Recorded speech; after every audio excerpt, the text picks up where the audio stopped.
सेना बनाम सर्वोच्च न्यायालय बनाम मानवाधिकार। विनीत नारायण जी का लेख है। पिछले दिनों एक पोस्ट सोशल मीडिया पर तेजी से वायरल हुई।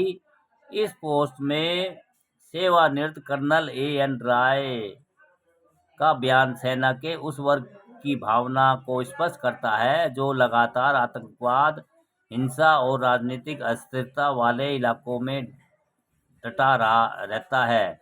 जब सैनिक सीमाओं या कश्मीर जैसे संवेदनशील क्षेत्रों में आतंकवाद का सामना करते हैं, तब उन्हें कुछ फैसले अक्सर सेकंडों में लेने पड़ते हैं। इसमें औपचारिकताओं के लिए समय नहीं होता।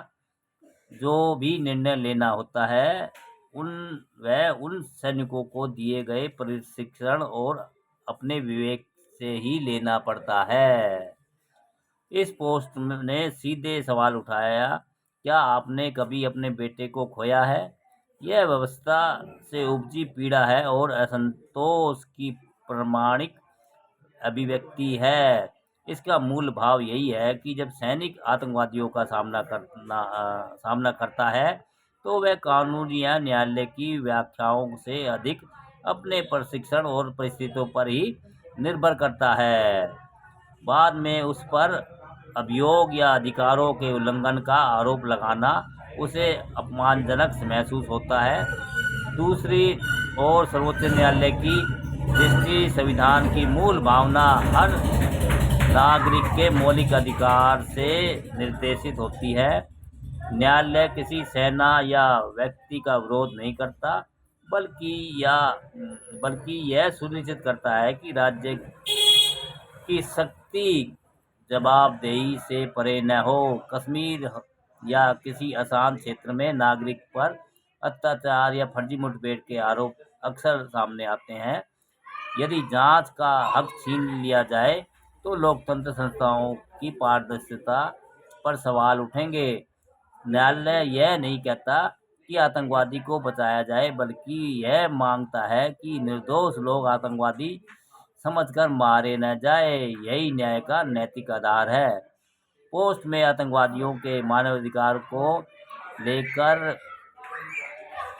लेकर जो कटाक्ष किया गया है वह भावनात्मक प्रतिक्रिया है, लेकिन न्याय मानवाधिकार का सार आतंकवादियों के प्रति करुणा नहीं, बल्कि बिना भेदभाव सिद्धांतों पर आधारित न्याय को सुनिश्चित करने की प्रक्रिया में है। जब किसी संदिग्ध की मौत की जांच होती है तो लक्ष्य अपराधियों को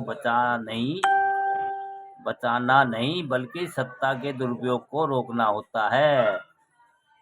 वैश्विक संदर्भ में भी अमेरिका, ब्रिटेन या फ्रांस जैसे देशों में वार क्राइम या एक्सेसिव फोर्स पर सवाल उठते रहे हैं। सशक्त लोकतंत्र है जो अपने संस्थाओं से प्रश्न पूछने का साहस रखते हैं। यह साफ है कि सेना को अपराधी न माने और न्यायपालिका को देश विरोधी न कहे। दोनों राष्ट्रीय सुरक्षा और संवैधानिक निष्ठा के दो मजबूत स्तंभ हैं। समस्या तब आती है जब संवैधानिक प्रक्रिया को देश विरोधी साजिश या सैनिक कार्रवाई को न्याय की हत्या मान लिया जाता है। इस संवेद में विघटन और विश्वास बढ़ता है। दोस्तों,